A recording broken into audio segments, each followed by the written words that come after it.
Hello बच्चों, welcome to next lecture of mathematics geometry. अभी पिछले क्लास में हम लोगों ने ज्योमेट्री को शुरुआत से देखा था कि ज्योमेट्री का ओरिजिन कैसे हुआ। फिर ज्योमेट्री में हम लोगों ने लाइंस, पॉइंट, लाइंस, एंगल्स के बारे में पूरे डिटेल से पढ़ा था कि एंगल्स कितने प्रकार के होते हैं और उनको हम लोगों ने रे डायग्राम के मेथड से समझा था। अब हम लोग नेक्स्ट क्लास में, आज की क्लास में पढ़ते हैं एंगल रिलेशन, या इसका दूसरा नाम कहें तो पेयर एंगल। एंगल के टाइप के बारे में हम लोगों ने पढ़ा था, सिंगल एक एक एंगल के बारे में कि एक्यूट एंगल क्या है, राइट एंगल क्या है, ऑब्टयूज एंगल क्या है, लीनियर एंगल क्या है, फिर हम लोगों ने रिफ्लेक्स एंगल देखा और कंप्लीट एंगल देखा था। अभी हम लोग देखेंगे कि कुछ ऐसे पेयर में एंगल होते हैं कि हमेशा एक साथ जिनकी चर्चा होती है वो एक दूसरे पर डिपेंड करते हैं। तो ऐसे एंगल्स को हम लोग पेयर एंगल का नाम दे सकते हैं, पेयर एंगल। या ये कहें कि दो एंगल्स के बीच में क्या क्या रिलेशन हो सकते हैं, उन रिलेशन के बारे में हम लोग जानते हैं। इसमें सबसे पहले हम लोगों को जानना है एडजेसेंट एंगल, जिसको हिंदी में हम लोग कहेंगे आसन्न कोण। आसन्न कोण, आसन्न कोण, एडजेसेंट एंगल, हिंदी में आसन्न कोण। लीनियर पेयर, या इसको हिंदी में कहेंगे रैखिक युग्म, रैखिक युग्म। नंबर थर्ड कॉम्प्लीमेंट्री एंगल, जिसको हम लोग पूरक कोण कहेंगे, पूरक कोण। उसके बाद सप्लीमेंट्री एंगल या समपूरक या रिजु पूरक, समपूरक कोण या रिजु पूरक कोण। इसी को रिजु पूरक भी कहते हैं, इसी को रिजु पूरक भी कहते हैं, रिजु पूरक कोण। और इसको पूरक कोण कहें या कोटि पूरक कोण कहें, एक ही बात है। पूरक कोण या कोटि पूरक कोण, कोटि पूरक या फिर लंब पूरक,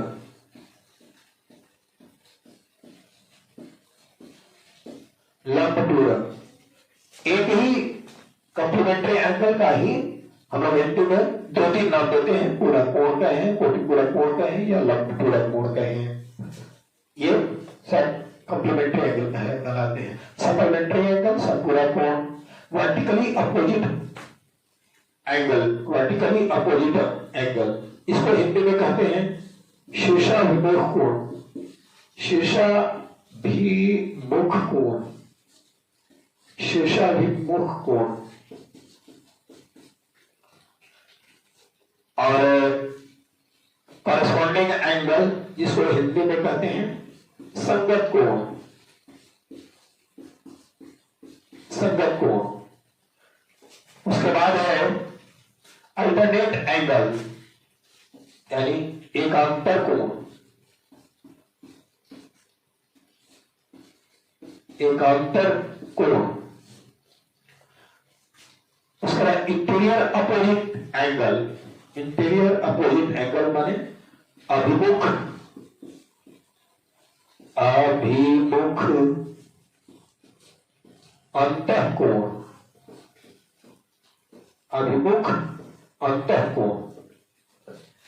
इतने तरह के कोण की चर्चा हम लोग करेंगे, जो कि जनरली दो एंगल की बात होती है। दोनों एंगल के बीच में ये आपसी रिलेशन है।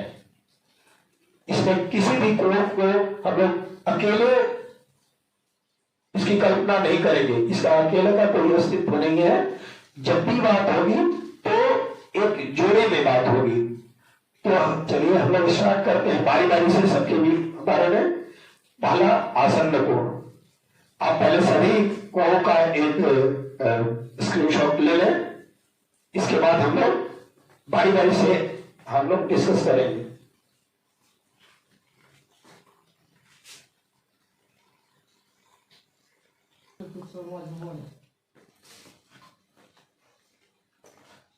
हाँ तो बच्चों हम लोग बारी बारी से सभी पेयर एंगल्स को पढ़ेंगे। चलिए देखते हैं एडजेसेंट एंगल यानी आसन्न कोण। ये क्या है आसन्न कोण? मान लेते हैं किसी प्लेन में कोई दो कोण इस तरह से दिए गए हैं कि जैसे चित्र में हम देखते हैं कि ए ओ बी एक कोण है हमारा ए ओ बी तथा and angle A O B and angle B O C. क्या हम लोग देखेंगे दो कोण किसको किसको विचार करेंगे? ए ओ बी और एंगल बी ओ सी, इन दो कोणों पर विचार करेंगे। इसी के कंटेक्स्ट पे हम लोग बात करते हैं एडजेसेंट एंगल का कि जब दो कोण इस तरह से हो कि दोनों एंगल में का एक जो वर्टेक्स है वो कॉमन हो। एडजेसेंट एंगल होने की तीन शर्तें हैं। पहला शर्त है कि दोनों कोण जो ए ओ बी और बी ओ सी दोनों के वर्टेक्स जो है वो सेम हो, एक ही पॉइंट पर हो ओ पर। दूसरा कंडीशन है कि दोनों एंगल्स में एक आर्म जो है वो कॉमन होना चाहिए। एंगल को बनने में दो आर्म होता है, जैसे ए ओ बी का एक आर्म ओ ए और एक ओ बी। तो ओ बी जो है ऐसा आर्म है कि जो दोनों में कॉमन है, यानी ए ओ बी में भी ओ बी है और बी ओ सी में भी ओ बी है। तो एक आर्म जो है वो कॉमन होना चाहिए और एक वर्टेक्स जो है वो दोनों एंगल का वर्टेक्स जो है वो कॉमन होना चाहिए। और तीसरा कंडीशन है कि जो रेस्ट दो आर्म है, दोनों एंगल्स के जो रेस्ट दो आर्म है वो कॉमन आर्म के ठीक ऑपोजिट हो, यानी कॉमन आर्म बीच में हो। कॉमन आर्म हमारा ओ बी बीच में है और एक पहले एंगल का ओ ए आर्म और दूसरे एंगल का ओ सी आर्म ठीक इसके ऑपोजिट है। ओ बी के एक लेफ्ट है तो एक राइट है। तो इस तरह से जो इस तरह का कंडीशन फुलफिल करता है तो वे दोनों कोण आपस में एडजेसेंट कहे जाते हैं। तो ये बात तो स्पष्ट हो गई है। एक बार एक अलग तरह की व्याख्या ऐसे भी कर सकते हैं कि जो इंटीरियर्स है, दोनों एंगल्स का इंटीरियर्स, जैसे कि इसके अंदर आने वाला जो क्षेत्र है, पहले एंगल के अंदर का आने वाला ये जितना भी क्षेत्र है, रीजन है, ये रीजन एंड सेकेंड एंगल के अंदर आने वाला जितना भी ये सब रीजन है, ये पूरा क्षेत्र दोनों पड़ोस में होना चाहिए। कोई टैली नहीं करना चाहिए, एक दूसरे से अटैच नहीं होना चाहिए, बिल्कुल ही सेपरेट होना चाहिए। दोनों इंटीरियर्स जो है, दोनों क्षेत्र जो है, इस एंगल का ये क्षेत्र और इस एंगल का ये क्षेत्र दोनों सेपरेट हो, बिल्कुल अलग अलग हो। इस क्षेत्र का कोई भी पॉइंट इस क्षेत्र में शामिल नहीं होनी चाहिए और इस क्षेत्र का कोई भी पॉइंट इसमें शामिल नहीं होना चाहिए। ये कंडीशन जब फुलफिल करेगा दो कोण, तो उन दोनों को हम लोग एडजेसेंट एंगल कह सकते हैं। तो चलिए इसी को हम लोग लिख लेते हैं कंडीशन कि angle AOB and angle BOC are said to be an adjacent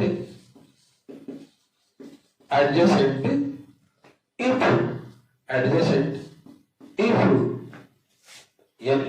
यदि कब नंबर 1 कंडीशन लिखते हैं कि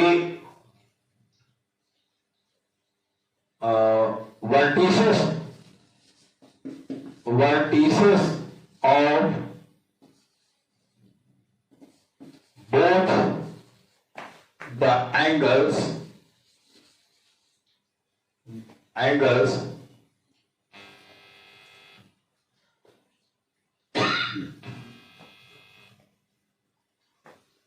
vertices ऐसे नहीं कहेंगे, vertex कहें,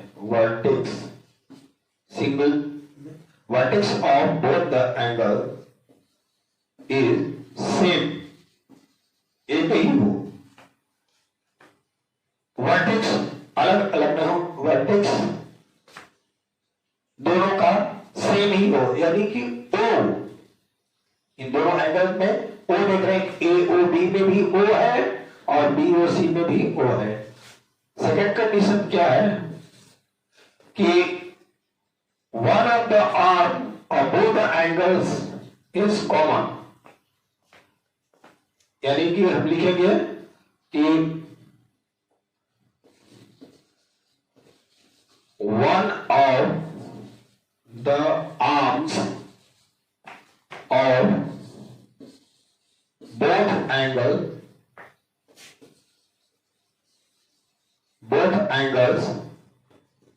is कॉमन होना चाहिए। कॉमन का मतलब क्या हुआ कि जो दोनों में शामिल हो, दोनों में उभयनिष्ठ हो।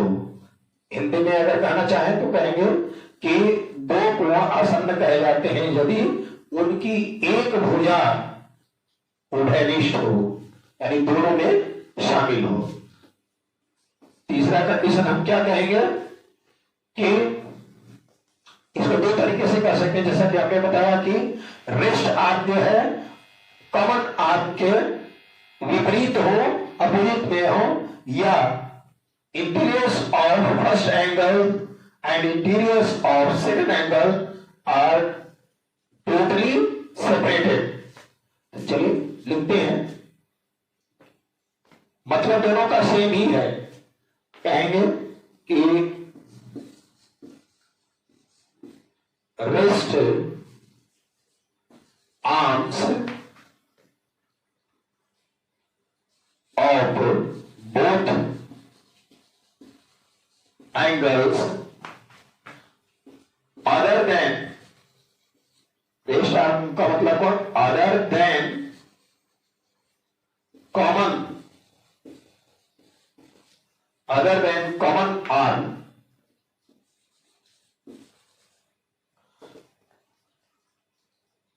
lie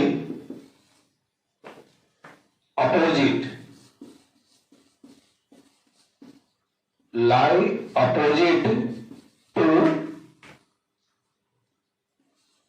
common arm,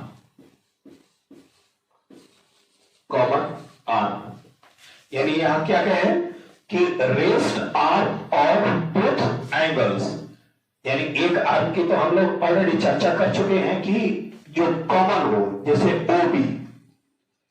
ओबी कॉमन है, और इसको छोड़कर जो रेस्ट जो बाकी जो बच गया, यानी कि इस एंगल का, पहले एंगल का OA और दूसरे एंगल का OC, दोनों अदर देन कॉमन आर्म, यानी कॉमन आर्म इसको छोड़कर ये दोनों अपोजिट में हो, एक दूसरे के ठीक उल्टा हो। कॉमन आर्म का एक बाएं तो दूसरा दाएं, ठीक है। एक इस तरफ तो दूसरा इस तरफ।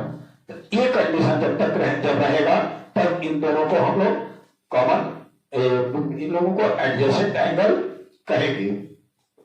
अब ऐसे हम विचार कर लेते हैं कि क्या अगर ये ठीक इसके अपोजिट न हो तो क्या हम उसको कर सकते हैं कि नहीं। थोड़ी देर के लिए अगर हम बात करें, ये हमारा एडजेसेंट एंगल का डेफिनेशन पूरा होता है, और ये जो सेकेंड वाला जो कंडीशन बोल रहे थे उसको भी आप लिख सकते हैं कि इंटीरियर जो अंतः क्षेत्र जो है, पहले कोण का अंतः क्षेत्र और दूसरे कोण का अंतः क्षेत्र यानी अभ्यंतर, ऐसे लिख दे रहे हैं इसको कि और इसको ऐसे भी कर सकते हैं कि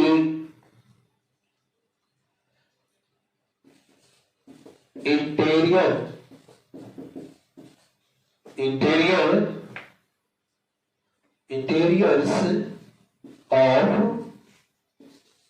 both the angles are separated.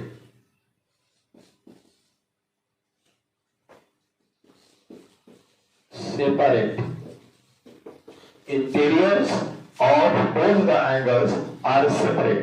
यानी कि इसके अंदर जितने भी पॉइंट्स आएंगे इस क्षेत्र के अंदर, वो बिल्कुल ही अलग होंगे इसके क्षेत्र के अंदर आने वाले पॉइंट्स के।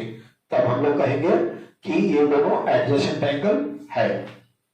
चलिए एक अलग कंडीशन पर थोड़ा बात कर लेते हैं इसका कंट्राडिक्शन में, कि अगर हम ये बात कर लें कि समझने के लिए एंगल AOC एंड